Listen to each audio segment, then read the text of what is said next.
লিফটের ভেতরে তারেক পত্নী জোবায়দা রহমান অশ্রু সজল চোখে তার শাশুড়ি খালেদা জিয়াকে জড়িয়ে ধরে বিদায় নিচ্ছিলেন।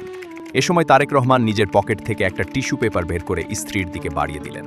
বললেন, আহা বেচারি, টিস্যুটাও আনতে ভুলে গেছে। তারপর হাসিটা আরেকটু বিস্তৃত করে বললেন, তুমি পারবে, তোমাকে দিয়ে হবে। শেখ হাসিনার মতো একদম পাক্কা অভিনয় শিখে গেছ। জোবায়দা রহমান লজ্জা পেলেন। ম্যাডাম ছেলেকে একটু ধমক দিয়ে বললেন, যা, সবকিছু নিয়েই ফাজলামি। বিএনপির ভারপ্রাপ্ত চেয়ারম্যান ও বর্তমান প্রধানমন্ত্রী তারেক রহমানের নেতৃত্ব, রসবোধ এবং দল পরিচালনার দর্শন নিয়ে একটি ব্যতিক্রমী স্মৃতিচারণমূলক লেখা লিখেছেন বেগম খালেদা জিয়ার সাবেক প্রেস সচিব মারুফ কামাল খান। প্রায় এক যুগ আগের একটি ব্যক্তিগত ঘটনার সূত্র ধরে তিনি তুলে ধরেছেন টিম তারেক সম্পর্কে নিজের পর্যবেক্ষণ ও মূল্যায়ন।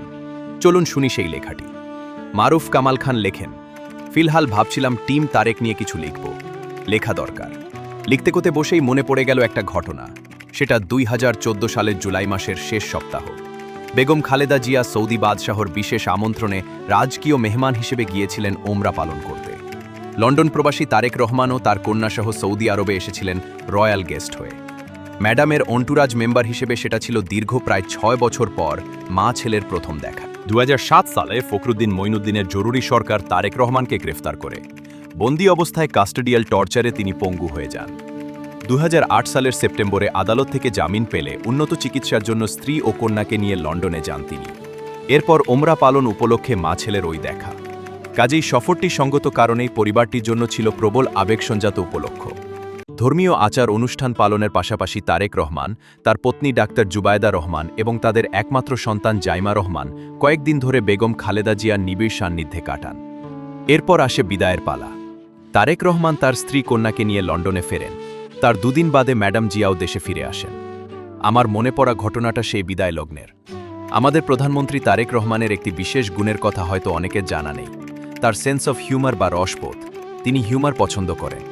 তারেক রহমানের বিদায়ের সময় ম্যাডাম জিয়া সশরীরে নিচতলা পর্যন্ত নেমে গিয়ে পুত্র, পুত্রবধূ ও নাতনিকে সি অফ করার প্রস্তুতি নিলেন। রয়্যাল প্যালেসের বিশাল লিফটে তাদের সঙ্গে আমিও উঠেছিলাম।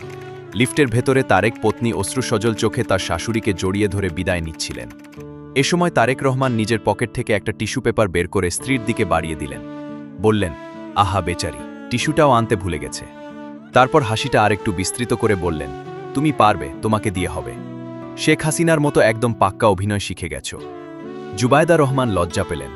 ম্যাডাম ছেলেকে একটু ধমক দিয়ে বললেন, যা, সবকিছু নিয়েই ফাজলামি। বেদনা বিধুর ভারাক্রান্ত পরিবেশ নিমিষেই হালকা হয়ে গেল। নিচতলায় বিদায় নেওয়ার সময় তারেক রহমান আমাকে উদ্দেশ্য করে বললেন, খালি কাজ করলে হবে, নিজের দিকেও একটু নজর দেন। যেভাবে ওয়েট গেইন করছেন, ভুঁড়ি বানাচ্ছেন, তাতে তো কদিন পর অচল হয়ে যাবেন। এরপর ম্যাডামের দিকে চেয়ে বললেন, আম্মু, তোমার টিমের চাইতে আমার টিম কিন্তু অনেক বেশি স্মার্ট। ম্যাডাম হেসে বললেন, তাই নাকি? আমি তো সেটাই চাই। যত স্মার্ট অ্যান্ড এফিশিয়েন্ট টিম হবে, দ্রুত তত বেশি সাফল্য আসবে। ছেলে বললেন, তুমি শুধু দোয়া করো আম্মু। আমি যে ঘটনাটির উল্লেখ করলাম সেটার প্রথম পর্বে তারেক রহমান তার স্ত্রীর সঙ্গে হিউমার করলেও দ্বিতীয় পর্বে তার উচ্চারিত উক্তিটিকে আমার কাছে হিউমার মনে হয়নি। তিনি কথাটি তার অন্তর্গত বিশ্বাস থেকে উচ্চারণ করেছেন। হি মিনস ইট। তার সেদিনের ওই মন্তব্য থেকে আমার মধ্যে এই প্রতীতির জন্ম হয়েছে যে তিনি যোগ্য ও দক্ষ টিম গড়ার ব্যাপারটাকে যথেষ্ট গুরুত্ব দেন এবং তার গড়া টিম অনেক সাফল্য বয়ে আনবে। তারেক রহমানের বাবা শহীদ প্রেসিডেন্ট জিয়াউর রহমানের মধ্যেও এই কোয়ালিটি ছিল। কাজের লোক ও উপযুক্ত লোক চিনতেন তিনি। দক্ষ জহুরির মতো বিভিন্ন সেক্টর থেকে খুঁজে খুঁজে বেছে বেছে তিনি যোগ্য, দক্ষ, মেধাবী মানুষ বের করে এনে নিজের দল ও সরকারকে এমনভাবে সাজিয়েছিলেন যাকে লোকে বলতো গ্যালাক্সি অব স্টার্স বা নক্ষত্রপুঞ্জ। তারাদের সেই মিলনমেলা সাজাবার ডিভিডেন্ড তিনি পেয়েছিলেন বিপুল সাফল্য অর্জনের মাধ্যমে।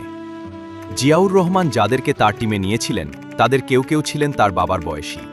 কারো কারো দৈহিক সামর্থ্য সীমিত হয়ে পড়েছিল। মেধা ও অভিজ্ঞতা কাজে লাগাবার উদ্দেশ্যেই তাদেরকে টিমে অন্তর্ভুক্ত করা হয়েছিল। বেগম খালেদা জিয়া তার স্বামীর অভিজ্ঞ সহকর্মীদের একটা অংশ পেয়েছিলেন। একই সঙ্গে আন্দোলনের পথ ধরে একদল তরুণ তার সঙ্গে যুক্ত হয়েছিল। স্বৈরাচার বিরোধী সংগ্রাম ও 1991 থেকে 1996 পর্বের সরকার পরিচালনায় ওই টিমকে সফল বলা চলে। তবে 2001 সালে রাষ্ট্রক্ষমতায় আসার পর দল ও সরকার পরিচালনার ক্ষেত্রে ম্যাডাম জিয়ার টিম তার আগের টিমের তুলনায় অনেক বেশি অযোগ্য ও ব্যর্থ প্রমাণিত হয়েছে। শুধু তাই নয়, শেষের দিকে এই টিমের অনেকেই প্রকাশ্যে কিংবা গোপনে বিদ্রোহ ও অবিশ্বাসঘাতকতা করেন। ম্যাডাম জিয়ার প্রয়াণের আগেই বিএনপিতে এবং এরপর সরকারেও নেতৃত্বে প্রজন্মান্তর বা জেনারেশন চেঞ্জ ঘটে গেছে। এখন দল ও সরকারের শীর্ষ নেতা তারেক রহমান। আমি মনে করি টিম বাছাইয়ের ক্ষেত্রে তারেক রহমানের যে পূর্ণ এখতিয়ার ও কর্তৃত্ব থাকা উচিত সেটা পুরোপুরি রয়েছে। কাজ করতে গিয়ে শীর্ষ নেতার বিন্দুমাত্র অস্বস্তি বোধ হয় এমন কাউকে টিমে রাখার প্রশ্ন ওঠে না। আমার নিজের ধারণা, তারুণ্যের প্রতি তারেক রহমানের বিশেষ পক্ষপাত আছে।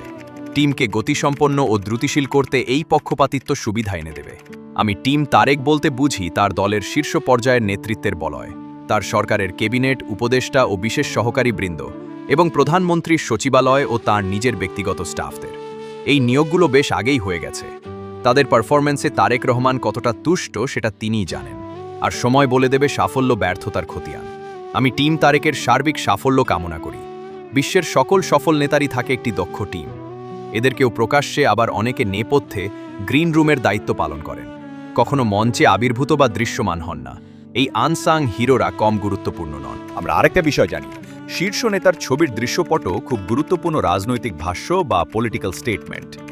নেতা কার কথায় চলেন, কার পরামর্শ নেন, নেতার কাছে কে গুরুত্বপূর্ণ সেটা আমজনতা ধরে নেয়। নেতার ছবিতে কারা ফ্রেমবন্দি থাকেন, কাদেরকে ভিডিও ও স্থিরচিত্রে নেতার আশেপাশে দেখা যায় তাদের দেখে।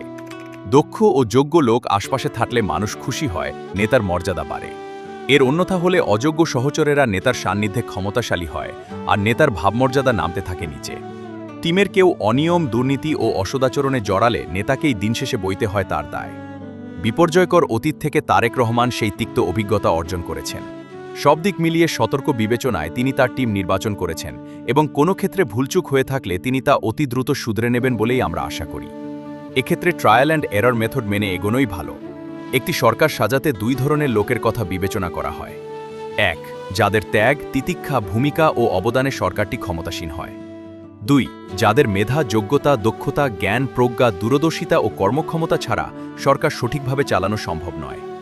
তারেক রহমান তার টিম নির্বাচনে এই দুই শর্তের কথা নিশ্চয়ই বিবেচনায় রেখেছিলেন, কেননা তার ব্যর্থ হওয়ার কোনো সুযোগ নেই এবং নেই কাউকে কৃপা, করুণা ও আনুকূল্য বিতরণের অবকাশ।